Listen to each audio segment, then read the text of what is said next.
KBS 열린 토론.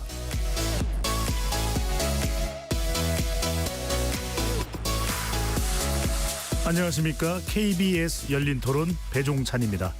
경남 산청, 경북 의성, 울산시 울주 등에서 동시다발적으로 시작된 산불이 오늘로 엿새째 이어지고 있습니다. 오늘 전국적으로 비 소식이 있었지만 산불을 끄기에는 턱없이 부족한 양의 비가 내렸고요. 진화대원들의 밤낮 없는 작업에도 불구하고 진화율이 좀처럼 오르지 않고 있습니다. 피해 규모와 피해 범위, 진화 상황을 볼 때 역대 최악의 산불이 될 거란 전망이 나오고 있는데요. 이번 산불 왜 이렇게 커질 수밖에 없는지 우리는 이런 재난 앞에서 어떻게 대응해야 하는지 집중적으로 논의해 보겠습니다. KBS 열린 토론 지금부터 시작합니다. 치열한 토론 속에서 더 나은 세상을 찾아갑니다. 올바른 세상을 만드는 첫걸음. 평일 저녁 7시 20분 KBS 열린 토론.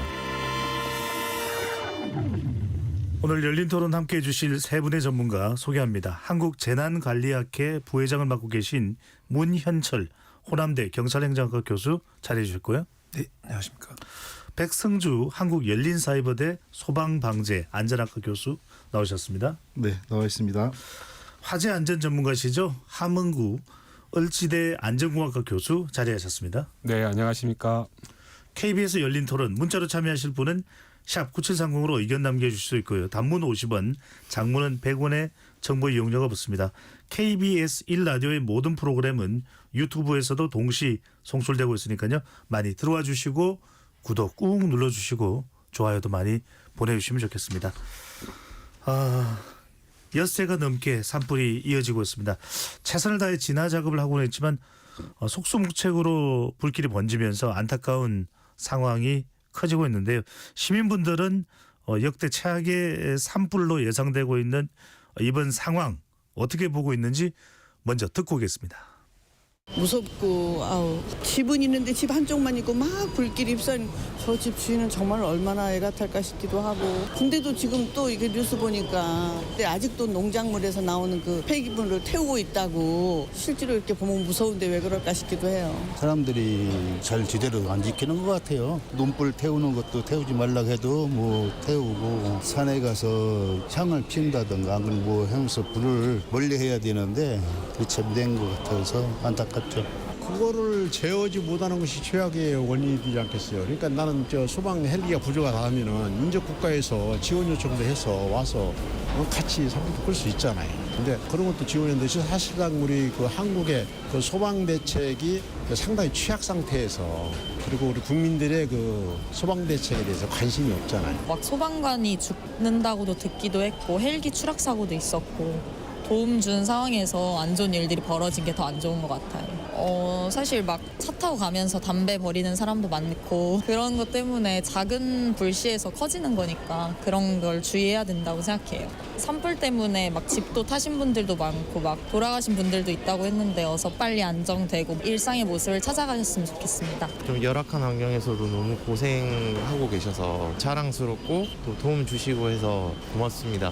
하루빨리 산불 진화됐으면 좋겠습니다. 지금 좀 그 여러 가지 어려운 시기에 재난에 다친 분들은 앞이 정신이 없겠지만은 잘 극복하시고 빨리 일어나시기를 바라겠습니다. 소방대원들도 부상이나 어떤 피해를 당하지 않고 건강하게 잘 그 대처를 했으면 좋겠습니다.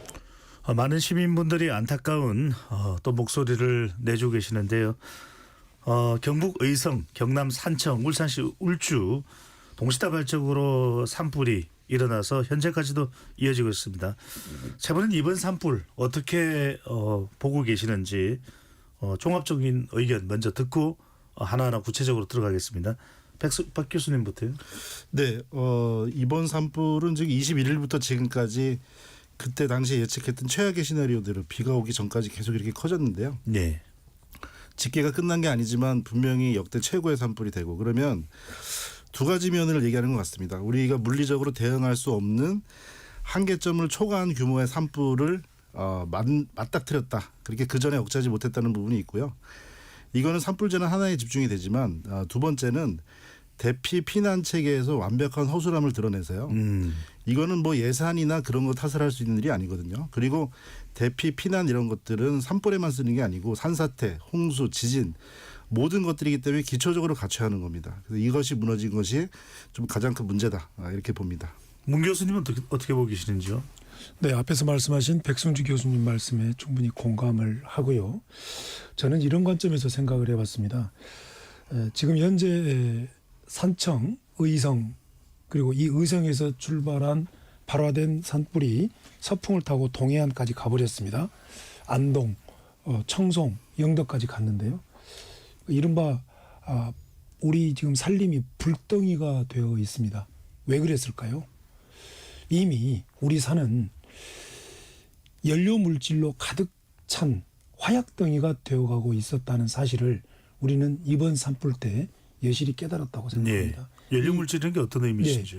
낙엽층이 30cm 이상 쌓여 있고 또 너무도 빽빽한 숲의 환경이 산불 현장을 가보면 빽빽한 그런 여러 잡목들로 우거져 있는데 여기에 건조 강풍이 불고 누군가가 불씨를 냈고 건조 강풍을 타고 폭발하듯이 불이 이렇게 발화가 되었고 이것이 동해안까지 빠른 속도로 확산이 되었습니다. 예. 자, 이렇다면 우리는 50년 산림 녹화를 통해서 이룩한 이 큰 치산 녹화의 업적 뒤에는 우리가 간과하고 있었던 것이 있었다. 그것이 뭐냐라고 하면 숲을 그대로만 두는 것, 조금도 손대서는 안 되는 것이 최고의 미덕으로만 생각했던 우리의 고정관념에 문제가 있었다. 그렇다면 앞으로 이 숲을 불덩이의 숲으로 되어가는 것을 어떻게든 개선해야 된다라고 하는 것을 우리는 크게 깨달아야 될 시간이다. 알겠습니다. 이렇게 저는 평가합니다. 한 교수님께서는요? 네, 두 분 교수님이 좀 세부적인 말씀을 좀 해주셨으니까 저는 약간 좀 범위를 좀 넓혀서 보면 이번 산불이 그러니까 위도상 따져 보면 상당히 밑으로 내려와 있는 거거든요. 이게 무슨 말씀이냐면 과거에 이제 최대 산불로 알려진 것이 이제 동해안 산불. 네, 고성 쪽이에요. 예, 네. 그렇죠. 그 대부분이 말씀하신 뭐 고성이라든가 양양이라든가 이런 이제 북쪽에서 대형 산불들이 발생을 했었거든요. 근데 이번 경우에는 뭐 가장 유명한 바람, 뭐 양간지풍이라고 일컫는 것처럼.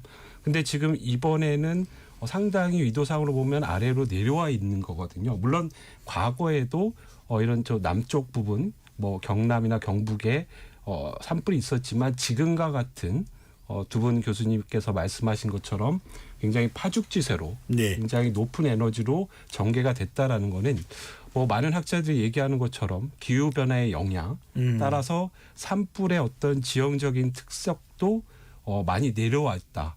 그래서 그 인터뷰하신 그 시청자분들 말씀처럼 생전에 이런 산불이 처음 봤다라고 말씀을 하시는 것처럼 그래서 그런 어떤 전반적인 기후 변화와 자연환경 변화가 이번 산불에 좀 촉진제가 되지 않았나 이렇게 보여집니다. 네, 산림청의 이 전달 내용입니다. 27일 오늘입니다. 오후 5시 기준으로 진화율은 63%, 영향구역은 3만 5천여 헥타르로 알려지고 있습니다. 백 교수님, 지금 현재 이 계속 불이 번지고 있습니다. 어느 정도 진화가 됐는지 정확하게 알 수는 없습니다만 지금 어떤 상태로 봐야 될까요? 지금 그 의성 산불 같은 경우는 이제 권역이 광역화가 됐는데 최초의 발화 지점에서부터 영덕 바다 끝까지 퍼졌습니다. 그래서 직선거리로 보면은 70km 정도가 되고요.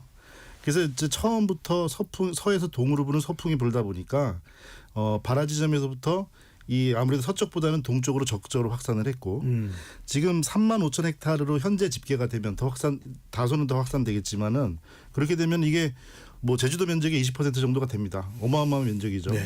그럼 이렇게 그 지금 역대 두 번째라고 했던 것들을 거의 50% 이상 뛰어넘는 이런 막대한 피해 면적을 냈는데 이 규모는 현재 우리가 대응할 수 있는 산불 대응력, 물리력으로는 감당할 수 없는 규모의 산불입니다. 그러면 이게 이제 막 뭐 힘없이 맥없이 예를 들어 뭐 무슨 뭐 아주 심각한 지구 온난화 문제 그리고 산림에서의 그 수풀 자원이 계속 축적되는 문제 이런 것들이 있지만 필요한 부분은 강력한 장비 대응력을 초기에 접근할 수 있는 그런 부분이 필요한데요. 여기까지 온 부분에서는 하나 먼저 짚고 싶은 부분은 그 하한선이 내려왔다고 교수님 말씀하셨으니까 예. 그 하한선이 내려왔으니까 전체적으로 넓어져 버린 거죠. 뭐 북방한계가 내려온 건 아니니까. 경상남북도 지역에 21일 날 그 경남 산청에 산불이 발생하고 대응 3단계입니다. 22일 날 그런데 동시에 울산 울주군하고 울산도 광역시지만 경남 권역에 있는 거니까. 그리고 경북의 의성까지 산청에서 의성까지 140km, 산청에서 울산까지 130km. 정삼각형을 그리면서 세 군데에서 대응 3단계의 산불이 일어났어요. 대응 3단계라고 하는 것은 가용할 수 있는 모든 지방산림청의 산불 대응력을 100% 투입하겠다는 공표입니다. 작전의 시작이죠. 그런데 이게 지금 그때부터 지금까지 3단계가 지금 계속 이어지고 있어요. 5일째. 그러니까 300%일 수는 없는 거잖아요. 대응력이. 네. 그러니까 지금 우리의 근본적인 산림 산불 대응 제도 한계가 만났고 그 한계점이 산불을 초과하면서 이런 대형 재난이 지금도 이겨내지 못하고 있다. 알겠습니다. 네, 그렇게 봅니다. 자, 현장으로 한번 가보겠습니다. 산불이 시작된 경북 의성 바로 옆 지역이죠. 현재 주민 대피령이 내려진 안동 지역 연결해 봅니다. 안동 KBS 김봉훈 리포터. 네, 안동입니다. 네, 사실 이 워낙 감당할 수 없는 그런 산불이라 좀 굵은 비가 이렇게 주르륵 내리면은 상당히 반가울 텐데 비가 좀 내립니까? 어떻습니까? 안동은 아직까지 비가 내리지 않고요. 의성은 1시간 전쯤 지역별로 조금 편차는 있습니다만 땅만 조금 젖을 정도의 소량의 비가 내렸습니다. 예. 지역 주민들은 살면서 가장 반가운 비가 내렸다고 좋아했지만 그것도 잠시 현재 비구름은 이동하면서 소강 상태를 보이고 있고요. 산불 진화에 큰 도움이 될 걸로 기대한 비가 다소 적은 양이 내리면서 진화에는 큰 도움이 안 될 걸로 보입니다. 네. 의성의 산불 진화율은 현재 50% 초반대에 머무르고 있습니다.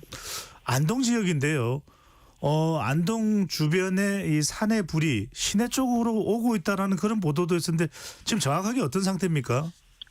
네, 불길의 방향이 바뀌면서 불이 이제 남쪽으로 다시 향하고 있는 상황인데요. 그래서 이제 시내 방면으로 위험하다라는 그런 재난 문제가 계속해서 오고 있는 상황입니다. 네. 지금도 여전히 대피령이 내려져 있는데요. 시내 거점 대피소라고 할 수 있는 안동 체육관을 비롯해 인근 학교, 강당 등으로 몸을 피해 있고요. 현재까지 파악된 안동 내 이재민 수는 약 4천여 명으로 파악되고 있습니다. 이 중 안동 체육관은 이재민 수용 인원 470명을 넘어섰습니다. 그러다 보니까 차량 안에서 임시로 거차면서 하루하루 버텨나가는 주민들의 모습도 찾아볼 수 있는데요. 차 안에서 가재 도구를 갖춘 상태로 간단한 음식과 요깃거리로 배를 채우기도 하는 모습입니다. 네. 현재 도심은 물론이고 안동 전역이 연기에 갇혀 일상생활이 마비되고 있는데요. 산불이 지속되고 있는 만큼 연기의 농도도 짙어지면서 마스크 없이는 호흡이 어려울 정도고요. 재가 날리면서 가게들은 영업을 중지하거나 불 인접지에 위치한 기관들은 업무를 중지하고 있습니다. 네, 피해를 입은 민가는 하루아침에 잿더미가 돼 마을 전체는 전쟁터를 방불케 하고요. 예. 곳곳에선 정전과 단수, 통신 장애까지 빚어지면서 대혼란이 이어지고 있습니다. 방금 전에 주민 대피를 말씀하셨는데 실제로 지금 안동 시내, 우리가 말하는 안동 시내 좀 번화한 곳입니다. 거기까지도 연기나 이런 것이 또 냄새가 날 정도고 또 안동 시내에 있는 주민들도 대피를 해야 되는 그런 상황입니까? 네, 저도 한때 대피를 했는데요. 불이 이제 마을 인접지까지 내려오면서 아파트임에도 불구하고 대피를 하기도 했습니다. 네. 자, 이 방금 전에 이제 안동의 진화율 말씀을 해주시는데 지금 현재 시간의 진화율은 어떤 상태입니까? 네, 현재 안동 진화율은 43% 수준이고요. 영덕과 영양 지역은 각각 10%와 18% 수준입니다. 지난 22일 발생한 의성 산불은 24일 안동 기란면으로 확산됐다가 강한 바람을 타고 안동을 넘어 청송과 영양, 영덕 등 동해안까지 번졌습니다. 산림당국이 오후 5시 잠정 추정한 산불 영향구역은 3만 3천 헥타르로 이는 서울 절반의 면적인데요. 네. 역대 최대 규모의 피해가 될 걸로 보여집니다. 현재는 전체 불의 길이 의성과 안동 279km 가운데 이 중 192km 구간에 진화를 완료했고요. 청송과 영양, 영덕 세 곳의 화선은 확산세가 빠르고 광범위해지면서 구체적인 수치는 가늠되지 않고 있습니다. 네. 이 산림청은 오늘 헬기 79대, 인력 4,635명, 장비 693대를 동원해 여러 지역에서 동시다발적인 진화 작업을 벌이고 있는데요. 예보됐던 비마저 아직까지 내리지 않으면서 건조한 나무와 낙엽은 여전히 불쏘시개 역할을 하고 있고 지역의 비구름은 약화되면서 비가 오더라도 효과는 제한적일 걸로 보고 있습니다. 네. 더욱이 문제는 시간당 8.2km 속도로 빠르게 바람을 타고 번지는 불씨가 새로운 화재를 일으키면서 변수로 작용한다라는 점인데요. 불길의 확산세가 역대 가장 빠르다는 게 전문가들의 견해입니다. 불길의 확산세가 역대 가장 빠르다. 그만큼 바람이 강하게 불고 있다는 의미가 될 텐데 지금 김봉훈 리포터 보시기에 지금 주민들에게 전달되는 이 대피령이 잘 전달되는지 여부가 중요할 텐데 들려온 소식에 따르면은 영덕 7번 국도가 대피행렬로 꽉 막혀서 피해가 커질 뻔했다. 그러니까 어디로 어떤 도로로 대피해야 되는지가 잘 전달돼야 될 텐데 그런 상황은 어떻습니까?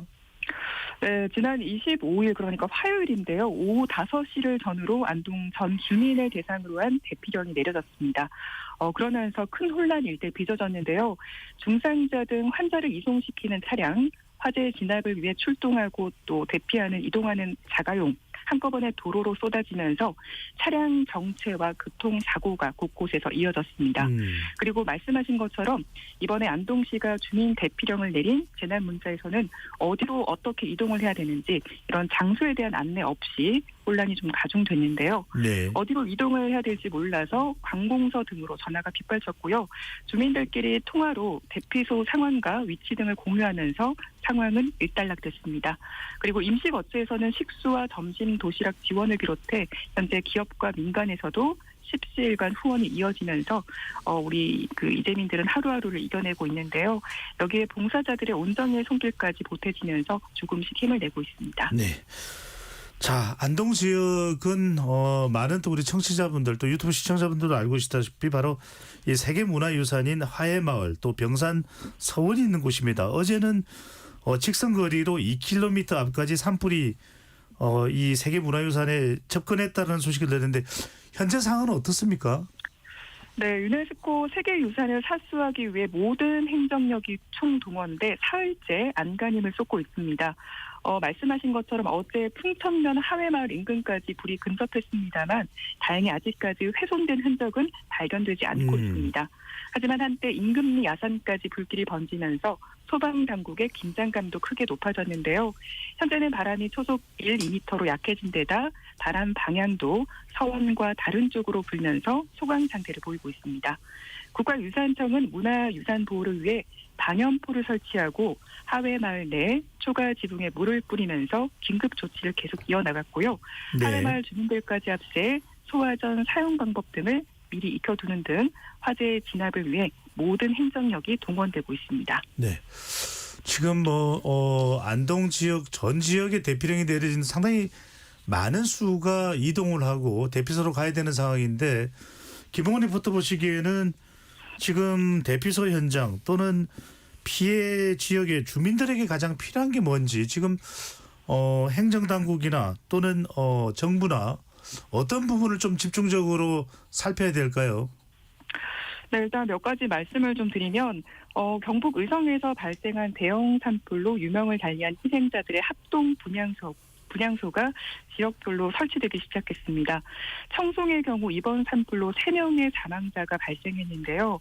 청송 지역 희생자 3명의 장례가 100km 넘게 떨어진 대구시에서 치러질 걸로 전해지면서 안타까움을 더하고 있습니다. 네. 왜냐하면 이 청송엔 화장시설이 없다 보니까 인근 의성이나 안동으로 보통 화장장 시설을 이용하기에 마련인데요. 하지만 이곳들마저 이동이 녹록지 않은 상황이기 때문에 경북 바깥으로 나가서 장례 절차를 마무리해야 되는 그런 상황이 됐습니다. 합동 분향소에는 중앙재난안전대책본부 설치 운영 방침 준용에 예비비 3천만 원이 투입될 예정이지만 고인이 된 분들의 마지막을 이 고향이 아닌 타지에서 보내드려야 한다는 게 안타까울 따름인데요. 이에 대한 정부 지원과 대책 마련 또 후속 조치 등이 좀 필요해 보이고요. 네. 그리고 농촌의 경우 아직까지 목조주택과 화목 보일러 등 화재에 굉장히 취약합니다. 그러다 보니까 불이 났을 때 초동 대처가 어려운데요. 상대적으로 거리가 떨어진 농촌에는 집집마다 소화기 설치나 화재 경보기 등 이 화재에 대비한 선제적인 조치가 국가 차원에서 좀 의무화됐으면 하고요. 또 한 가지를 추가적으로 말씀드리면 이번 불로 대피보다 어르신들은 집을 지키거나 축사를 놔두고 올 수 없어 대피 시 어르신들을 설득해야 해서 오랜 시간 걸리는 등 행정력이 지체되기도 했습니다. 화재에 대비한 고령의 어르신들에 대한 안전교육도 좀 사전에 이루어질 수 있도록 의무화되는 방안도 필요해 보입니다. 지금까지 안동에서 전해드렸습니다. 네, 안동 소식 들어봤는데요. 문 교수님, 일단은 지금 이 김봉훈 리포터가 전달해준 진화율을 들어보면 경북 영양도 그렇고 상당히 진화율이 낮습니다. 네. 이건 어떻게 봐야 될까요? 네, 뭐 초대형 산불 현장을 다녀봤을 때 나타날 수 있는 그런 상황들이 계속 반복되고 있다 저는 이렇게 비춰지는데요. 그게 무슨 얘기냐면요. 진화율이 낮은 것은 우리 숲의 구조, 지나치게 과밀화된 연료 물질로 가득 찬 숲의 구조, 그리고 강풍, 건조한 강풍이 계속 재발화를 나타내고 있고 이 재발화뿐만이 아니라 이 불티가 뜨거운 불기둥을 따라서 상승기류 타고 하늘로 올라가서 이게 그냥 우후죽순적으로 그냥 저기 불규칙적으로 여기저기 막 흩어져 뿌려지는 흩내리는 이러한 비화 현상, 이게 계속 반복되고 있습니다. 이제 가장 큰 원인은 강풍인데요. 이렇게 되면 산불을 진화하는 속도보다 재발화, 비화로 인한 확산의 속도가 더 빠르다는 거죠. 상당히 지금 역대급 바람이 불면서 더 진화가 어려워지는 상황인데, 함 교수님, 앞서 이제 우리 리포터 이야기에서도 지금 연기 또 재해 이런 걸로 인해서 주민들이 대피를 하지만 상당히 어려움을 겪고 있다, 이런 이야기도 들어봤는데, 이런 진압 과정에서도 이 유해 물질이 대량 발생할 텐데 이때 이 피난하는 주민들의 건강 또 안전 이런 걸 위해서 어떤 영향이 있고 어떤 조치가 좀 필요할까요? 네, 이번 그 예컨대 안동시의 대피령이 내린 부분도 사실은 이제 산림과 면하지 않은 지역 같은 경우, 도심지 같은 경우 산불의 어떤 그 화염에 대한 직접적인 영향은 다소 떨어질 수 있는데요. 문제는 지금 말씀 주신 것처럼 굉장히 많은 다량의 이런 연기에 직접적인 영향을 받게 되는 거죠. 이 연기 안에는 뭐 우리가 일반 국민들께서 알고 계신 소위 말하는 미세먼지라는 이런 부분 하고요. 그다음에 뭐 질소산화물이라든가 황산화물이라든가 굉장히 뭐 경우에 따라서는 뭐 여러 가지 유기물이 타면서 다이옥신과 같은 여러 가지 유해 물질들이 나오고 있고요. 이런 것들이 실제로 말씀 주신 진화 대원분들이라든가 그리고 대피를 하는 과정에서 시민들의 뭐 폐질환이라든가 뭐 순환기 질환이라든가 이런 극단적인 이런 것들이 또 체내에 쌓이게 되면 장기적으로 또 건강에 영향을 미칠 수가 있거든요. 그래서 그런 부분은 뭐 1차적으로는 뭐 방진 마스크라든가 적어도 KF94 이상의 이런 마스크를 좀 이게 완전하지는 않겠지만 이런 걸 좀 착용을 하고 대피를 하시는 것이 중요하겠습니다. 네, 마스크 착용. 함 교수님, 뭐 우리가 화재 발생할 때 보면 물에 적셔서 이렇게 지하철 화재나 이럴 때 그런 이야기를 듣거든요. 물에 적셔서 이렇게 수건을 갖다 대거나 이럴 필요도 있을까요? 네, 만약에 뭐 가정 내에 그런 그 마스크라든가 지금 말씀드린 이 파티클 사이즈가 굉장히 작은 소위 우리가 그 코로나 때 사용한 이 마스크가 가장 좋고요. 그러니까 물에 적신 수건보다는 제가 말씀드린 그런 뭐 KF94 이상의 이런 마스크를 좀 착용을 하시는 것이 좋겠고요. 만약에 그렇지 않다라고 하면 물에 적신 수건도 없는 것보다는 뭐 효과를 발휘할 수 있을 걸로 보여집니다. 네, 마스크가 없는 상황에는 좀 사용할 수 있다. 백 교수님, 방금 전에도 나왔던 것이 영덕 그 국도로 이제 이동하면서 상당히 많은 이 피난 대피하는 주민들이 쏟아져 나오면서 자칫 이 더 큰 사고가 발생할 수도 있다라는 이야기를 전해드릴 수 있었는데, 자, 지금 다수의 사망자들이 산불에서 지금 뿜어져 나오는 연기를 피하지 못해 질식하거나 또 불길에 막혀서 사망했다는 이야기가 나오는데 지금 이 문자를 어떻게 보내고 어떻게 이 대피할 수 있을까에 대한 것을 전달하는 것이 참 중요할 것 같습니다. 어떤 경로로 가야 된다, 어느 대피소로 가야 된다, 어느 시간까지는 도착해야 된다. 어떻게 보시는지요? 그거를 판단을 못 하고 있는 것 같습니다. 그러니까 이제 재난이라는 게 맞닥뜨린 대응 단계가 있는데요. 맞닥뜨린 대응 상태에서 이렇게 산불을 헤치면서 피난하는 게 적합한 피난 방법일 수는 없는 거죠. 그러니까 그 전에 당연히 21일 날 그 경남 지역에 산불이 발생했을 때부터 그리고 그 다음 날 분수혈행이 됐던 31개 산불이 지역적으로 여기저기 발생했을 때부터 사실은 이게 기초조사가 안 돼 있는 것을 반증한다고 봅니다. 무슨 말이냐면 비상 연락망을 기본적으로 갖추고 거주민들의 소재지들을 기본적으로 파악을 하고요. 평상시에 해놔야 되는 거죠. 그러다가 준비 단계에서 이렇게 산불 소식이 있고 주의 경계 단계로 올라갔을 때는 지자체를 통해서 그리고 이장님, 통장을 통해서 소재지를 파악하고 그렇게 됐을 때 어디에서 몇 분이 어디로 가고 그러니까 제가 이제 사망자도 지금 계속 늘어나는 분이 안타까운 게 뭐냐면은 모든 재난이 그렇지 않습니까? 인원 파악이 그러니까 거주민들 파악이 된 다음에 그중에 연락이 안 되는 분들을 실종자로 분류를 하고 그 실종자 중에서 구조가 되면 구조자, 생존자 아니면은 사망자, 부상자 이렇게 분류가 돼야 되잖아요. 그런데 지금 그제부터 사망자들을 발견하고 있습니다.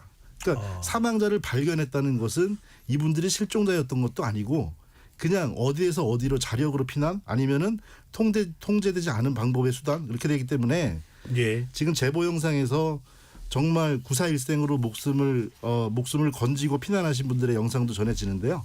또 안타깝게 도랑으로 차가 넘어가면서 하신 분도 있고요. 그래서 당부드리고 싶은 말씀은 일단 긴박한 상황에서 도로를 피난하실 때는요.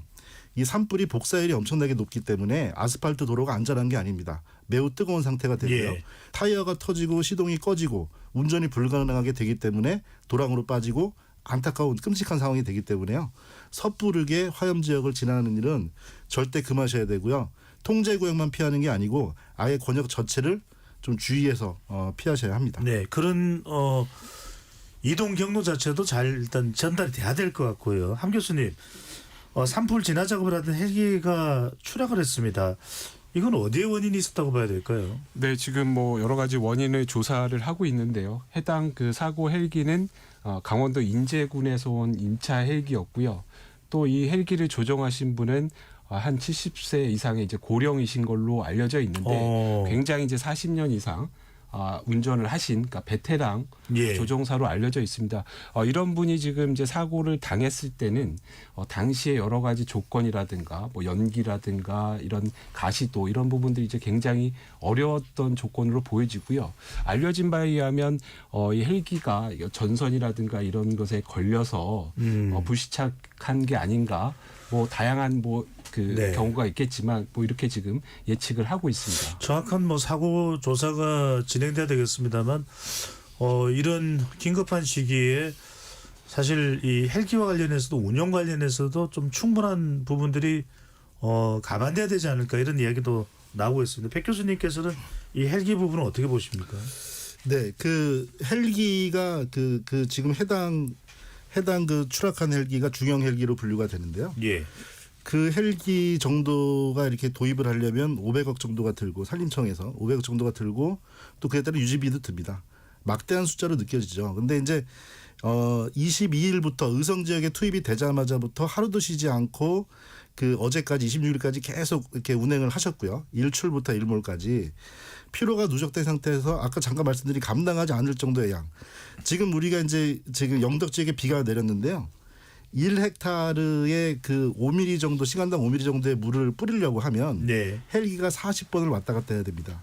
그런데 그 잠깐의 10분 정도의 이제 비로도 할 수가 있는 감당하는 여행이 되거든요. 그러니까 헬기도 22년도 산림청에서의 전국 동시 산불이 일어났을 때 산불 백서를 만들었을 때도 헬기를 지금보다 배수 가까이 갖춰야 한다는 결론에 도달했었어요. 근데 막대한 예산 때문에 지금 더디게 이루어지고 있지만 드리고 싶은 말씀은 일반 건축물과 산불의 규모는 그 천문학적인 그 단위가 다르거든요. 예. 그러니까 손실을 생각하면 적극적인 예산 투입을 통해서 강력한 소방 대응력을 갖춰야 합니다. 네.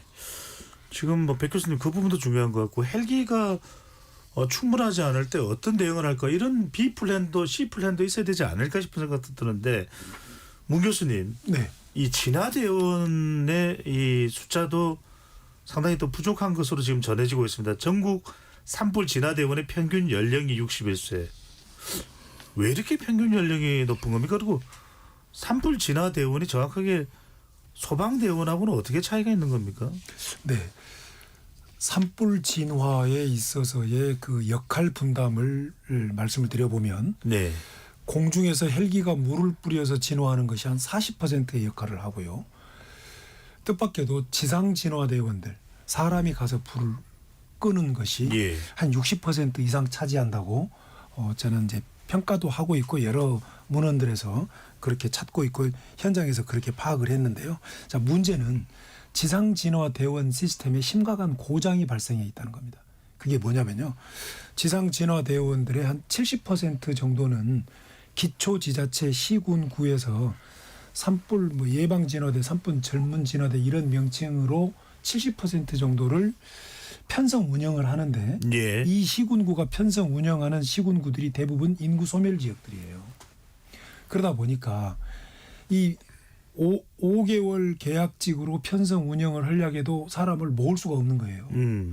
그런데 60세 이상이라도 편성이 되면 다행이라고 생각을 합니다. 예. 기초지자체 산림공무원들 말에 의하면. 자, 그러다 보니까 이분들이 앞에서 계속 말씀드렸던 것처럼 우리 숲의 경사도 밀림처럼 쌓여 있는 그런 숲의 밀집도 그리고 강풍이 불고 있고 화마가 덮치고 이런 곳에 가서 지상 진화를 해야 되는데 그게 예. 인도조차도 없습니다. 이런데 이렇게 고령의 분들이 올라가서 불을 꺼야 된다라고 하니 이 얼마나 심각한 문제입니까? 그래서 이제 앞으로 예. 이 지상 진화 대원들이 중요한 역할을 하기 때문에 앞으로 기초 지자체가 70% 편성을 담당하고 있고 산림청이 30% 정도 편성을 담당을 하고 있는데요. 이 기초 지자체가 현장에서 제일 먼저 출동하는 산불 진화대이기 때문에 이 기초 지자체 시군구의 산불 진화 대원들의 편성을 혁명적으로 개선해야 된다. 그것이 지금 산불이 계속해서 주는 교훈이다. 알겠습니다. 예. 함 교수님 그러면 이 진화대원 분들은 쉽게 말하자면 그 지자체의 주민이신 거죠? 네, 그렇습니다. 뭐 그 현장에 인근에 살고 계신 네. 이제 주민분들이 진화대원으로 이제 임명이 되는 건데요. 전문적인 훈련이나 뭐 급여를 받습니까? 급여는 일부 받는데 제가 어느 방송에서 이제 뭐 공공근로 차원이다라고 말씀을 드린 적이 있어서 문매를 맞은 적이 있는데요. 그러니까 이게 무슨 말씀이냐면 문 교수님 말씀처럼 이제 지역에 계신 그 또 이미 상당히 고령화되신 이런 분들이 임명이 되기 때문에 이분들은 이제 간단한 교육이라든가 평상시에는 보통 이제 농번기에는 농사라든가 이런 업무를 하시고요. 이런 이제 유사시에 산불이 진압하는 이런 좀 보조적인 업무에 투여하는. 근데 이제 지금 산불 상황에서는 굉장히 이제 급박하기 때문에 네. 지금 이제 문제도 되고 있었지만 뭐 로테이션 문제라든가 그리고 좀 굉장히 지근거리까지 투입이 되는. 그러니까 저는 사실은 지금 이 조직 이렇게 고령의 전문적이지 않은 분들이 실제로 그 이름에 걸맞게 산불 진압대원이라는 역할을 수행한다는 것 자체가 굉장히 좀 넌센스라고 생각을 하고요. 그러니까 사실은 이분들은 여러 가지 가연물들을 치우고 이런 보조적인 업무에만 투입이 돼야 되는데 네. 이게 이름대로 따라가서 실제로 진압하는 이런 부분까지 한다라고 한다면 여기서 발생하는 문제도 상당히 커질 수 있다라고 보여집니다. 네. 더 하고 싶은 이야기는 많은데 과연 이분들이 투입이 되었을 때 과연 현장에서 지휘나 이건 과연 누가 하는 건지 이런 부분도 궁금합니다만 이건 2부에 좀 더 이야기를 나누기도 하고요. 백 교수님 지금 뭐 주부를 계속 잡기가 힘들다라고 이야기가 나오는데 주부를 잡기 힘든 것이 현장에서의 뭐 인력이나 이런 부분 때문입니까? 아니면 감당하지 못하는 지금 바람이나 이 산불이 확산되고 있는 이 규모 때문인 겁니까? 네, 그 건조한 날씨가 열흘 이상 지속되면서 시료 습도 그러니까 건조한 게 계속 나무를 장작처럼 말리고 숲을 솜처럼 만드는 게 지속됐고요. 그 좀 가장 지형적으로 위험했던 부분은 바람의 크기와 방향입니다. 예. 바람이 이제 처음에 2m/s, 5m/s, 15m/s 이상까지 날짜를 거듭하면서 강해졌고요. 서쪽으로만 불던 바람이 북쪽까지 방향을 같이 틀면서 서북쪽으로 밀어올리는 양상을 나타냈습니다. 바람이 강하게 되면 이제 우리 국민분들 모두 다 알고 계시는 비와 이 불을 날리게 되는데요. 지형적으로 방어선을 구축할 때 우리가 전통적으로 가지고 있는 도로, 국도, 고속도로 그리고 농경지 그리고 거주시설들이 골짜기들에 있잖아요. 이런 것들이 훌륭한 물리적, 지리적 방어선 역할을 해왔습니다. 근데 이거는 바닥에서 타서 번질 때의 일인데 바람이 지금 23일, 4일차 들어가는 날 15m/s 이상이 되면서 중턱에서 정상에서 다음 산 중턱으로 불을 옮겨 붙이는 비화가 매우 강력하게 그래서 의성 지역 산불 권역을 보면요. 마치 징검다리처럼 등섬등섬 넘어가 있어요. 그래서 그런 양상 때문에 번졌고 또 하나는 산불의 특성이 한쪽 방향으로 이렇게 확산이 되면 우리가 원의 둘레가 커지는 것처럼 화선이 1m가 더 앞으로 나가면 전체 화선의 길이는 6m가 늘어나게 되는 겁니다. 2파이만큼 길어지게 되니까. 그렇기 때문에 일반 건축물에서의 화재랑 구획된 공간 안에서의 화재가 아니고 개방 공간에서 무한으로 퍼져나가는 상황이기 때문에 이게 산불 대응력이 모자라는 순간이 되면 기하급수적으로 재고배 함수로 커지게 되는 거죠. 자, 이게 산불이 확산되면은 그 확산의 속도는 더 배가 돼서 빨라진다는 건데, 자 일단 지금 현재의 진화율 아주 높다고 보기는 힘들고 또 진화율이 높아졌다가 또 다시 낮아지고 주불 잡기는 힘들고 문 교수님 보시기에 지금 내일 잡힐지 모레 잡힐지는 모르겠습니다만 향후 이 진화의 가장 핵심 변수 어떤 거라고 봐야 될까요? 네, 뭐 결론적으로 말씀을 드리면 비가 좀 내려줘야 되는데요. 이 비가 내려줘야 된다는 이유는 이 불에 타는 그 산불 재료인 연료 물질들의 습기가 가중이 되어야 예. 더 나아가서는 그게 젖어버려야 연소가 안 되고 더 나아가서는 확산이 안 되고 비화가 안 된다는 것이죠. 네, 2022년 울진 산불의 경우에를 관찰해 보면 한 10여일간 탔습니다마는 그게 계속 확산 비화 이렇게 반복이 되다가 네. 3월 13일 날 비가 내리니까 습기가 급격히 공급이 되면서 산불들이 급격히 그 화세가 작아졌고요. 예. 2023년 3월에 있었던 한평 산불의 경우에도 비가 내리기 시작하니까 확 수그러들었습니다. 그렇다고 본다면 이 비의 역할이 가장 중요한데요. 여기서 우리가 오해하면 안 되는 게 비가 내리기 시작하면 이 불이 꺼지겠지, 이 불이 꺼질까 이렇게 생각하면 안 되고요. 습기가 공급되는 절호의 타이밍이기 때문에 비가 조금 내리더라도 효과는 분명히 있습니다. 네. 이때가 골든 타임이라는 거죠. 이때 집중적으로 지상 진화와 항공 진화가 투입돼서 불을 진화 작업을 하는 것이 이 산불 진화에 굉장히 중요한 그런 지혜가 된다. 저는 그렇게 네. 평가하고 싶습니다. 한 교수님, 근데 비가 안 오면요? 비가 안 온다는 전제면 이제 굉장히 어려운 상황으로 전개가 되겠죠. 그러니까 어느 분이 지금 말씀 주신 것처럼 비가 안 오고 조건이 안 변한다라고 하면 실질적으로 바람도 똑같고 비도 안 오고 그러면 이 종속 변수가 하나도 안 변한 상황이거든요. 예. 뭐 그렇다고 해서 산림 헬기라든가 진화 인력도 갑자기 또 능력이 배가 될 수도 없는 부분이고요. 따라서 만약에 비가 안 온다라고 하면 굉장히 좀 우리나라의 산불이 굉장히 더 어려운 추세로 갈 수도 있는 가능성이 높아질 수 있다라고 보여집니다. 네. 산불의 역사는 경북 지역에 내일입니다. 새벽 비가 내릴 가능성이 있다고 기상청이 밝혔습니다. 어느 정도가 내릴지는 아직까지 확인할 수는 없습니다만 여하튼 좀 지켜봐야 될 것으로 보입니다. 산불 발생 시 대피 유의사항을 알려드립니다. 대피를 권장하는 지역에 안내가 있는 경우 즉시 안내된 장소로 이동합니다. 대피 장소로 이동 시 산과 멀리 떨어진 도로를 이용하고 산불의 진행 경로에서 벗어난 안전한 장소로 이동합니다. 대피 시에는 젖은 수건 등을 활용하여 코와 입을 막고 연기보다 낮은 자세로 이동합니다. 미처 대피하지 못한 경우 바람을 등지고 주변의 낙엽, 가지 등을 제거한 후 엎드려 낮은 자세를 유지합니다. KBS 열린 토론 잠시 참여 안내 듣고 2부로 돌아오겠습니다.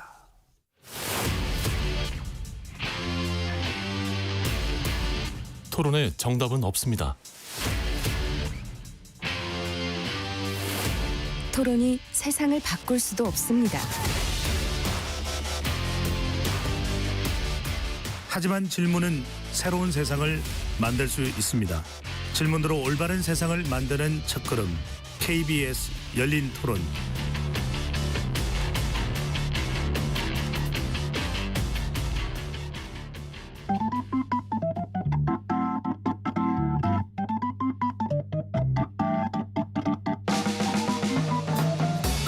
세상을 바꾸는 질문, 열린 토론이 시작합니다.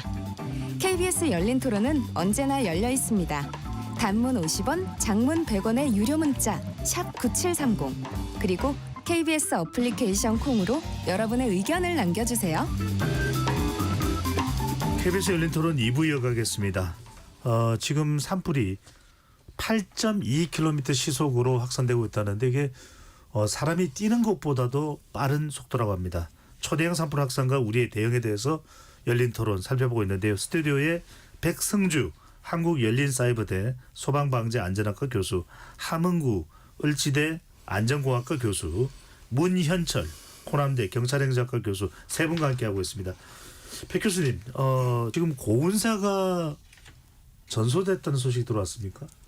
네, 대부분 전소가 되고 그 범종까지 종각에서 떨어져서 깨지고 이렇게 손실을 입었는데요. 네, 어떤 상황입니까? 지금 전반적으로 주황산 국립공원에 의해서 지리산 국립공원까지 지금 불길이 번진 상황인데요. 네, 주황산 국립공원은 그 거의 국립공원 국유림 반 정도를 넘어서서 벌써 불이 넘어갔고요. 그리고 이제 지리산 같은 경우는 초기에 산청에서 산불이 지리산 쪽으로 확산이 덜 됐던 것은 서풍으로 오른쪽으로 강하게 불다 보니까 덜 되었는데 지리산 쪽은 이제 그 화재 위치보다 서쪽에 위치해 있으니까 바람의 반대 방향이었는데요.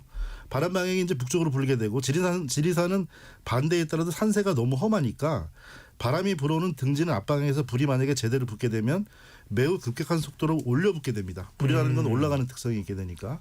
그래서 지금 그 지리산 국립공원 안으로 들어갔고요. 그리고 이제 뭐 천왕봉을 지키자 이렇게까지 말이 나올 정도인데 거기까지 근접은 안 했지만 지금 그 영덕 쪽으로 확산됐던 시속 8km 이상의 속도가 아니고 산을 타고 올라가는 속도는 더디긴 하지만 그쪽으로 지금 그 화선이 살아있는 상태입니다. 좀 위험한 상황이 되고요. 그래서 우리가 이제 그 문화재를 국가유산 이렇게 이름을 바꿨는데 예. 말 그대로 천년의 국가유산을 이렇게 소실을 합니다. 예, 그런 부분에서는 매우 안타까운 마음이 듭니다. 함 교수님, 이렇게 긴급하게 이 국가유산에 대한 보호 장치를 어떻게든 가동을 하려고 하는데 뭐 방화포 이른바 화재가 있을 때 마치 모포처럼 이렇게 덮어서 보호를 하고 있다. 이동이 어려운 유적에 대해서 이런 경우에는 이렇게 화마가 덮쳐도 좀 지켜낼 수가 있습니까? 어떻습니까? 저는 뭐 이번에 물론 그 어느 정도 효과를 발휘한 뭐 이런 것이 나타나긴 했지만 이 방화포 자체가 문화재를 특히 이제 우리나라 문화재가 대부분 목조 문화재로 되어 있는데요. 예. 이런 부분을 충분히 방어할 만큼의 성능은 갖추지 못했다라고 보여지고요. 그 말씀 주신 것처럼 우리나라 이제 숭례문 화재 이후에 사실 이제 문화재청과 소방청에서 이런 그 문화유산들 특히 이제 이런 목조로 되어 있는 문화유산들에 대해서 화재 예방이라든가 이런 것들에 대한 많은 연구가 있었습니다. 그러니까 연구는 굉장히 많이 있었는데 이런 것들이 실제로 이번 경우에서 이 방염포를 두르는 것보다는 사실은 뭐 사찰이라든가 이런 주변에 방화수를 싣고요. 그리고 사선을 구축하고 뭐 이런 것들, 그러니까 근본적인 뭐 수막 시설이라든가 이런 포함한 이런 좀 근본적인 좀 대책이 선제가 되어져야 됐음에도 불구하고 사실 2008년 이후에 많은 R&D를 통해서 예. 연구됐던 부분들이 아직까지도 제대로 반영을 못하고 있는 실정으로 보여집니다. 함 교수님께서 이제 아주 중요한 말씀 주셨습니다. 이게 전소되고 나면 나중에 이 복구를 한다 해도 그거는 우리가 알고 있는 그 시대의 국가유산이 아닌 것이거든요. 문 교수님, 지금 안동 하회마을과 병산서원 인근까지 접근을 한 상황이다. 아직까지 피해가 있다는 소식은 안 들어오고 있습니다만 소방 당국이 이 건물에 기와집 초가집에 물을 뿌리면서 이제 대비를 하고 있다는데 물을 뿌리는 게 효과가 있습니까? 예, 저는 그 물 뿌리는 그 조치를 보다 적극적으로 과감하게 시도해야 된다고 생각을 하는데요. 저는 그 숭례문 화재를 보면서도 안타까웠습니다. 우리가 기억을 되듬어 보면 숭례문 화재가 났을 때 계속 그것을 머뭇머뭇하면서 그 불이 타가는 과정에서 좀 매우 느리게 주저주저하면서 대처를 했거든요. 그 상황을 보면. 근데 저는 그때 참 되게 이해가 안 됐던 것은 물을 과감하게 뿌려서 예. 설사 붕괴가 된다면 이것은 복원이 가능한 거지만 불에 타서 완전히 소실해 버리면 이 복원은 흉내 내는 것밖에 안 되거든요. 아주 쉽게 설명한다면. 그렇다고 본다면 이런 그 하회마을 병산서원뿐만이 아니라 이런 문화재들이 화재 위험에 휩싸여 있을 때 산불의 강타를 받을 때는 그 어떤 보존에 대한 생각보다는 이 어떤 그 화재로부터 산불로부터 보호해야 된다는 것을 먼저 생각하면서 예. 과감하게 물을 뿌리고 하는 그런 조치들이 저는 우선돼야 된다. 그리고 나면 문화재 전문가들이 향후에 그것은 장시간에 걸쳐서 고증을 통해서 복원이 가능할 것이다. 그런데 예. 불에 타버리면 아무 소용이 없다. 그러니까 이런 작업들을 좀 더 과감하게 그렇습니다. 할 필요가 있다는 말씀이셨습니다. 네. 머뭇거리지 말고 과감하게 해야 된다. 자, 이제는 이런 어떤 산불 여러 가지 이유들이 있을 텐데 바람 또 이상기후 한 교수님 아까 이제 이상기후 말씀하셨습니다만 지금 대형 산불들이 아주 한겨울이라기보다는 오히려 바람이 상당히 불게 되는 3, 4월요. 2000년의 고성 산불, 2022년에 울진 삼척 산불, 3월, 4월입니다.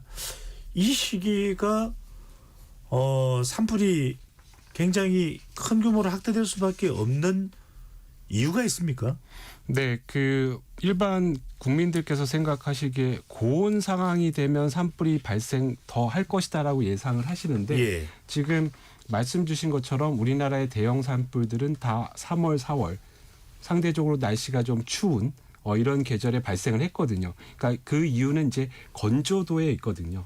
얼마나 이제 상대 실효 습도가 낮느냐 이런 부분들. 그래서 외국의 경우에도 보통 이제 예컨대 뭐 30에서 15% 요 정도의 실효 습도가 됐을 때 산불이 가장 또 많이 발생하는 그런 어떤 시기라고 볼 수가 있거든요. 그래서 네. 이런 것들이 말씀하신 것처럼 이제 기후 변화에 의해서 굉장히 낮은 이런 수료 습도를 기록을 하고 있고요. 이런 점들은 비단 우리나라뿐만 아니라 뭐 미국도 마찬가지고요. 그 다른 여러 나라에서도 소위 말하는 그러니까 티핑 포인트라고 하는 부분들을 이제 한 번쯤은 들어보셨을 텐데요. 약 1.5도 상승에 대한 그러니까 이미 티핑 포인트를 근접해가는 전 지구적인 이런 현상이다. 그래서 적어도 앞서 말씀드린 대로 우리나라 위도에 있는 비슷한 위도의 나라들이 지금 북극에서의 따뜻한 어떤 전반적인 영향에 의해서 예. 지금 이 북반구 쪽에 전반적인 건조도가 지금 굉장히 올라가면서 더불어서 이렇게 통제하기 어려운 산불의 전개 형태로 나타나는 것 같습니다. 알겠습니다. 지금 한 교수님 말씀은 이것을 단순하게 그냥 우리가 50년, 100년 그 이전에 있었던 이런 산불들과 원인을 같이 봐서는 안 된다는 말씀이실 것 같은데 한 교수님께서 티핑 포인트라고 한 것은 갑자기 뒤집히는 점, 그러니까 어떤 상황이 갑자기 변하는 그런 의미라는 것을 전달드리고요. 백 교수님, 이 산불이 지금 사람이 인한 그런 원인이다. 이렇게도 지금 이야기가 되고 있는데 의성 산불은 성묘객의 실화다. 이게 이제 뭐 드러났다는데 다 그럼 어떻게 지금 뭐 체포가 된 겁니까? 지금 오늘 오후 2시 10분쯤에는 경기도 화성시 비봉면 태행산 정상 데크에 물론 이건 경기도입니다. 뭐 또 인화물질이 뿌려져서 경찰이 수사 중이라고 하는데 이건 뭐 지역적으로 이 경북 지금 또 경남 또 울주군의 산불과는 관계가 없을 것 같은데 자, 이 산불 지금 이 사람이 어떤 인재로 발생된 거라면 체포가 된 겁니까? 아니면 그 누군가가 확보가 된 겁니까? 인신이 확보된 겁니까? 네, 그 지금 뭐 제보도 있고 그다음에 실화자분께서 신고를 하신 경우도 있고 한데요. 이 광역화된 산불에서 지금 혼란의 시기에 이렇게 특정해서 그런 것보다 이제 왜 이렇게 됐는지를 조금 좀 말씀드리고 싶습니다. 예. 네. 산림청의 최근 10년 산불 통계를 원인 측면에서 통계를 해보면 입산자 실화가 30%대가 되고요. 거기다가 쓰레기 소각하고 영농 부산물 소각을 더하면 65%가 됩니다. 밝혀지지 않은 원인도 있고요. 그러니까 산불의 대부분은 우리 주민분들, 시민분들의 실수나 고의가 아닌 과실로 인한 화재로 이어지게 되고요. 이런 부분은 지금 이렇게 막대하고 공포에 가까운 재난을 맞닥뜨리면서 이제 그 실화자를 강력하게 처벌해야 된다 이렇게 많은 여론도 생기시고 하는데요. 네. 불티 하나입니다. 불티 하나가 이렇게 큰 산불을 만들어냈잖아요. 그러면 지금 100%의 주부를 진화해서 진화율을 100%라고 했을 때 그 3만 5천 헥타르의 면적에 그 불티가 얼마나 많이 산재해 있겠습니까? 그렇기 때문에 근본적인 위험성은 제거하기 위해서는 첫 번째 최초에 시작되는 분들에 대한 교육과 그리고 처벌도 따라야 되겠고요. 교육과 처벌만이 이 산불을 막을 수 있는 건 아닙니다. 그러니까 오늘 존경하는 교수님들 말씀을 이렇게 더해 보면 자연재해 기후로서 우리가 감당할 수 없는 지금 지구 온난화를 맞닥뜨리고 있고 문 교수님의 말씀대로 혁명적인 제도의 개선이 필요하다. 이렇게 연결이 되기 때문에 어떤 그 뭐 책임자를 지금 당장 색출하고 비난하는 그런 부분은 조금 당장은 자제하는 게 좀 맞지 않나 이런 생각이 듭니다. 네, 그것도 물론 중요하겠지만 네. 더 근본적인 대책을 강구하는 게 필요하다는 말씀입니다. 문 교수님, 이것도 궁금합니다. 이 불이 초기에 불씨가 발견됐을 때 또 빨리 발견할 수는 없었는지, 그리고 그것을 또 좀 더 초동 단계에서 기민하게 그 불들을 진화할 수는 없었는지, 가령 뭐 CCTV라든지 한때 산불 진화에 대한 아이디어도 나왔던 드론을 이용한다든지 이런 것들은 안 되는 겁니까? 좋은 말씀이신데요. 산불의 그 발화자를 빨리 검거한다는 것, 그건 증거를 빨리 확보한다는 것이고요. 이 증거를 확보하게 되면 뭐 처벌도 뭐 이렇게 법에 정해진 처벌도 할 수 있지만 이보다 더 강력한 효과가 있는 게 있습니다. 이게 손해배상입니다. 근데 지금까지 손해배상은 그 주변의 산주들이 뭐 피해를 보신 분들 뭐 예컨대 A 실화자로 인해서 그 주변에 있는 뭐 B 씨의 참 산에 소나무가 불타가지고 네. 뭐 이렇게 송이 재배를 못하게 됐다. 네네. 이제 이런 식의 손해배상이 있는데요. 이건 매우 미약하고요. 헬리콥터가 떠서 산불을 진화하는 데 들어가는 비용 엄청난 비용입니다. 그것도 이 과정 속에서 대피하고 하는 과정에서 사람이 죽었고 다쳤고 가축이 죽었고 그다음에 우리 눈에 보이지 않는 피해입니다.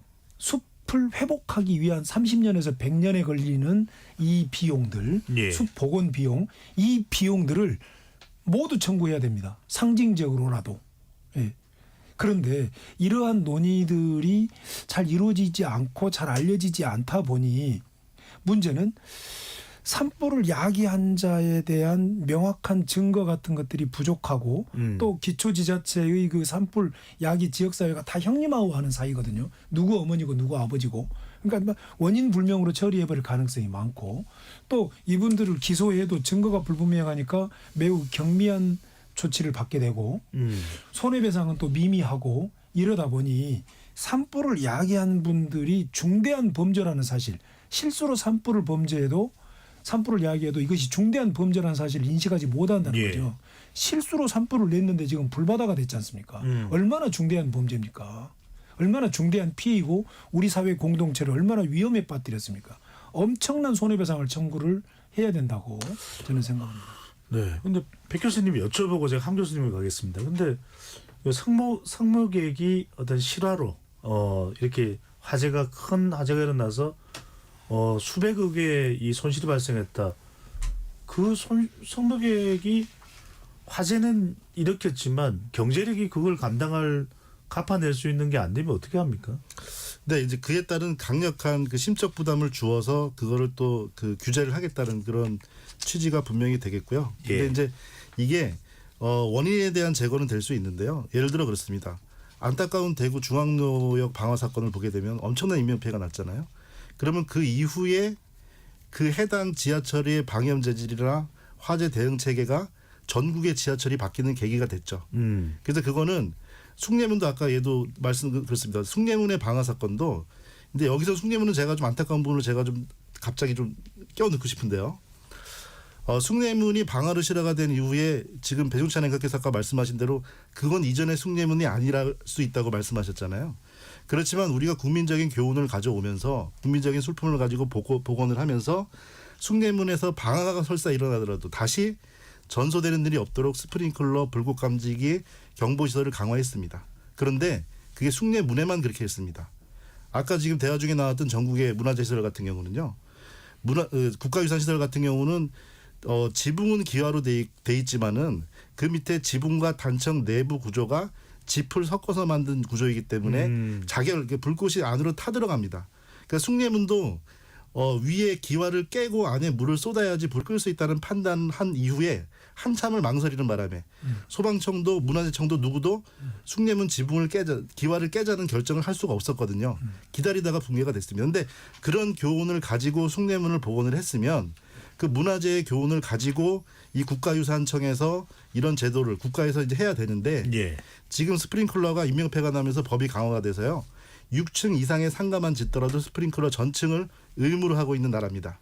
그런데 이런 천년 고도의 문화재 국가유산은 그런 시설이 없고 탄 건물만 그렇게 복구를 했다는 부분에서는 아쉬움이 남을 수밖에 없습니다. 네. 황 교수님, 우리가 이제 이 화재를 일으킨 사람에 대해서 분명히 경각심 또는 필요한 경우에 이 책임을 묻고 이제 비용도 배상하게끔 해야 되는데 지금 현재 우리 이 산불에 대한 처벌 규정이 어떻게 있습니까? 모르는 사람도 많을 것 같아요. 네, 지금 상황에서는 이제 산림보호법 제 53조 5항에 의해서 예. 뭐 실수라든가 이제 고의로 산불을 낸 자는 3년 이하의 징역 또는 3천만 원 이하의 벌금에 처하도록.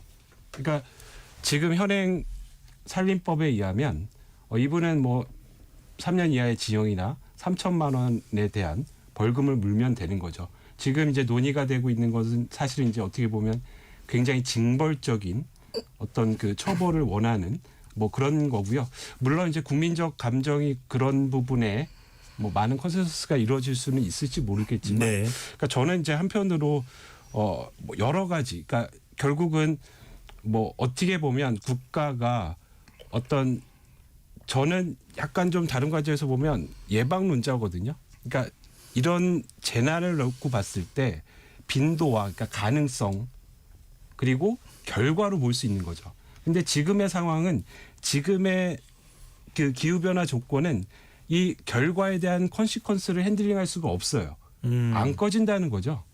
뭐 다양한 방법을 강구하지만 지금의 뭐 강풍 상황이나 이런 것들에 대해서는 네. 굉장히 어려운 조건이라는 거죠. 그렇다고 한다면 강도를 핸들링할 수 없다면 빈도를 소모해야 되는 거죠. 일어나지 않도록. 네. 예. 그래서 지금 말씀 주신 뭐 징벌적이라든가 좀 더 가혹한 페널티를 줘서 이런 분들이 이런 실수라든가 이런 것들을 못하도록 뭐 이제 그런 부분의 어떤 그 얘기는 할 수 있을지 모르지만, 그러니까 좀 더 이제 근본적인 부분의 시스템을 좀 갖춰줘야 할 필요성도 있어 보이는 거죠. 알겠습니다. 단순히 처벌만 갖고는 어려울 수 있다라는 네. 겁니다. 처벌 말고 빈도 자체가 획기적으로 줄어들 수 있는 그런 예방적 차원의 조치들이 또 대응책이 강구돼야 된다는 말씀이신데, 문 교수님, 이번 산불의 경우에는 골든타임 놓쳤다는 지적이 나오는데 이 지적이 왜 나오는 겁니까? 골든타임이라고 하는 것은 적기에 뭔가를 조치를 했어야 된다라고 하는 말을 그냥 우리가 흔히 골든타임이라고 하지 않습니까? 이 골든타임을 적기를 놓쳤다라고 하는 것은 가장 먼저는 발화되었을 때 지상진화대원이 가장 먼저 가는 것이 가장 중요한 골든타임이거든요. 근데 앞에서 말씀드린 것처럼 우리 참 지상진화대원들이 이렇게 편성에 있어서 연령층이 많고, 근데 또 앞에서 잠깐 그 우리 지상 진화 대원들의 교육 문제에 대해서 말씀을 하셨지만 산림청 산하의 그 산림청이 만든 특수법인으로서 산불 방지 기술 협회라고 하는 곳이 있어요. 네. 이곳에서 정기적으로 지속적으로 교육은 하고 있습니다. 훈련도 하고 있고. 근데 문제는 기초 지자체에서 이렇게 산불 현장으로 즉시 달려갈 수 있는 이런 역량과 시설 장비나 시스템이 좀 미비하다라고 하는 것이고요. 두 번째는 아까 그 산불 야기자를 검거하는 문제가 이 골든타임에 저는 들어가야 된다고 봐요. 예. 왜냐하면 산불 야기에 대한 조사, 이른바 감식이라는 용어를 쓰는데 이것도 산불 진화 다 한 뒤에 하거든요. 그럼 이미 다 밟아버리고 증거가 다 없어요. 그렇기 때문에 이 골든타임 개념 속에 산불 야기자를 찾아내는 것도 필요하고 네. 그다음에 헬기가 이제 오게 되지 않습니까? 그래서 광역지자체들이 헬리콥터를 임차해서 준비를 하고 있는데 산림청 헬기가 오기 전에 빨리 하려고. 네. 그런데 이 헬기들이 대부분 산불 진화 전용 헬기가 아니라 일반 헬리콥터를 임차를 해놨어요. 그래서 이게 바스킷으로 물을 떠서 이렇게 오는데 산림청의 전용 산불 진화용 헬리콥터에 비하면 제가 판단하기에는 알겠습니다. 네, 그 굉장히 그 효과가 약하다. 이런 것들이 네. 골든타임의 문제에서 다 논의가 돼야 된다. 백 교수님, 이번 아직 화재가 다 진화된 상태는 아닙니다만 네. 아직 산불이 진행되고 있는 상황입니다만 이번 산불을 놓고서 골든타임을 놓쳤다는 지적이 나오는 이유는 뭡니까? 그 골든타임을 지금 현재 비가 와서 지금 저녁 6시부터 그 경북 지역에 비가 와서 또 그게 청송 영덕 쪽으로 비구름이 오른쪽으로 가고 있고요. 이게 지금 불을 끄진 않지만 분명히 화재를 억제하는 골든타임이 될 수 있다고 문 교수님 말씀해 주셨고요. 근데 이제 그 분수령은 저는 22일에 있다고 봅니다. 그러니까 경상남도 산청에서 대응 3단계 산불이 오후 3시에 산불이 발생을 하고 3시간 만에 3단계를 했습니다. 매우 큰 불이 급격하게 퍼진 거죠. 잠시 후에 일몰이 되니까 공중지원을 할 수 없었고 지상 진압밖에 할 수 없었는데 밤사이에 화선이 커진 상태에서 그 다음 날 경북 의성과 울산 그 울주군에서 동시에 대응 3단계 산불이 또 발생을 합니다. 그리고 거기다가 그날 전국에 산불이 31군데가 발생을 해버려요. 이렇게 되니까 골든타임이 그 타이밍은 타이밍인데 예. 적절한 산불 대응력을 넣을 수가 없는 시점이고요. 의성 지역은 강원 지역으로 산불이 넘어가는 브릿지가 될 수 있었고 저기 산청 지역은 지리산 쪽으로 번질 수가 있었고요. 울산 지역은 산업단지가 엄청나게 많습니다. 2월달에 저 위험물 탱크 폭발 사고로 2명이 사망했던 그 해당 산업단지하고 10km밖에 안 떨어져 있어요. 예. 세 군데가 모두 위험한 상황에서 선택과 집중을 할 수가 없는 상황이죠. 소방력 자체가 모자르니까. 그래서 그때 골든타임을 놓친 거는 22년도에 울진 강원도 2군데 동시 대형 산불, 23년도에 전국에 산재한 산불, 소방 100석까지 썼고 수년 동안 교훈과 예지가 있었다. 근데 그런 부분에서는 막대한 비용이었긴 하지만 대비가 부족했다. 그 부분은 분명한 것 같습니다. 네. 함 교수님, 일각에서는 뭐 아까 이제 산불 진화 인력에 대한 이야기도 나오기도 했습니다만 산불 재난관리 주관부서가 좀 더 전문성이 있는 소방청 쪽으로 가야 되는 거 아닌가. 산림청이 맡고 있다면은 뭐 산림자원 관리에 있어서는 산림청이 더 전문성이 있겠지만 이 지적은 어떻게 보시는지요? 네, 그래서 그 당초에 많은 국민들께서도 산불 났네 그러면 소방청에서 오리엔트 하겠다 이렇게 많은 분들이 생각하시는 것처럼 네. 지금 앵커께서 지적하신 것처럼 이제 산림청에도 사실은 이제 많은 그 연구라든가 자원이라든가 인력이라든가 이런 부분들이 이제 편성이 돼서 운영이 되어 왔지만 어떻게 보면 소방처럼 어떤 화재라든가 이런 여러 가지 물성치, 전략 이런 부분들이 충분할까에 대한 부분은 조금 더 말씀 주신 것처럼 좀 이렇게 펼쳐놓고 한번 좀 살펴봐야 될 필요성이 있어 보이고요. 한 가지만 더 위원 말씀을 드리면 네. 실제로 그 소방 헬기 제가 그 예전에 한 25년 전에 지금 얘기가 나온 그 까무프 헬기라는 게 러시아에서 들어오거든요. 많이 아시는 것처럼 불검 사업에 의한 차관 형식으로 들어와서 예. 당시에 제가 재원 분석을 해보면 까무프 헬기가 소방 쪽에 굉장히 좋아요. 산불에 특히. 굉장히 한꺼번에 퍼올릴 수 있는 물의 양도 많고요. 그래서 이런 부분들이 그때 25년 전에 그 까무프 헬기가 아직도 사용을 하고 있는데 지금 뭐 여러 가지 국제 정세로 부품이라든가 이런 것들이 수급이 안 되면서 그것조차 제대로 기동을 못 하고 있는 상황이거든요. 예. 그래서 뭐 이러한 뭐 산림청과 소방청의 관계 더 나아가서는 어떤 그 적어도 화재에 대해서는 통합된 기구에서 더 많은 예산과 이런 것을 좀 바탕으로 해서 좀 발전해 나가는 게 어떤가 이렇게 지금 생각을 하고 있습니다. 산불에 대한 것을 좀 전문할 수 있는 그런 기능을 가질 필요는 반드시 있다 이렇게 말씀해 주시는 것이 이해가 되는데 문 교수님. 예, 저는 그 조금 동의하기 어렵습니다. 왜 그러냐면 화재이긴 하지만 산불이나 이런 시설물, 건축물 화재나 불이지만 시설물 화재나 건축물 화재는 하나의 공간이라고 하는 점이라면 산불은 넓은 공간 그리고 산림이라는 숲이라는 특수한 그리고 기상의 영향을 많이 받는 예. 이런 곳에서 발생한 화재이고 계속 앞에서도 말씀드렸지만 과밀한 숲 얘기를 했고 이 과밀한 숲을 우리는 관리를 해야 되고 이곳에 또 이 산지라는 특성에 관리할 수 있는 임도를 설치해야 되는 이런 문제 이것이 지상 진화와 깊은 관련이 있고 이러기 때문에 불은 같지만 소방에서 담당하는 화재하고 또 소방은 구조 구급 119 업무가 또 굉장히 예. 많아요.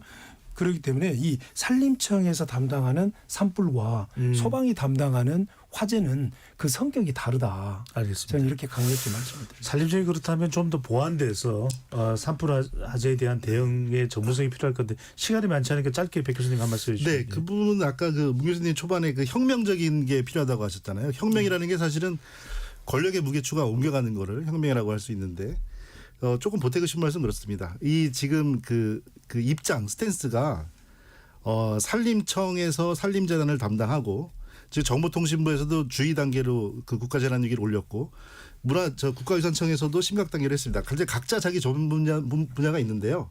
협조를 할 때 네. 그러니까 산림의 제대로 된 운영을 전제로 하고 소방을 안전을 그 밑으로 두느냐 아니면 혁명적으로 근본적인 개선책을 찾아가느냐 하는 부분에서는 입장의 측면에서 주관적인 개입을 소방에서 할 필요가 있다. 저는 그렇게 생각을 합니다. 네. 정부의 동시다발적인 대응 산불이 발생하고 있습니다. 산불 예방을 위해 산림 인접 지역은 소각 행위를 금지하고 등산객, 승무객들은 화기 취급을 금하시고 창밖으로 담배꽁초를 버리는 행위도 절대 금하해 주시기 바랍니다. 최승은 님께서 경남 김해인데 지금 비가 많이 내리네요. 가까운 경북지방도 단비가 내리길 바랍니다. 내일은 푸른 하늘님께서 사소한 부주의로 발생한 산불로 인해 너무 많은 인명피해와 엄청난 재산 피해가 발생한 것에 마음이 아픕니다. 재난을 근본적으로 예방할 수 있는 더 철저한 대책이 필요합니다라는 의견 보내주셨습니다. KBS 열린 토론 이것으로 모두 마무리하겠습니다. 세 분 토론 고맙습니다. 네, 고맙습니다. 감사합니다. 지금까지 KBS 열린 토론 배종찬이었습니다.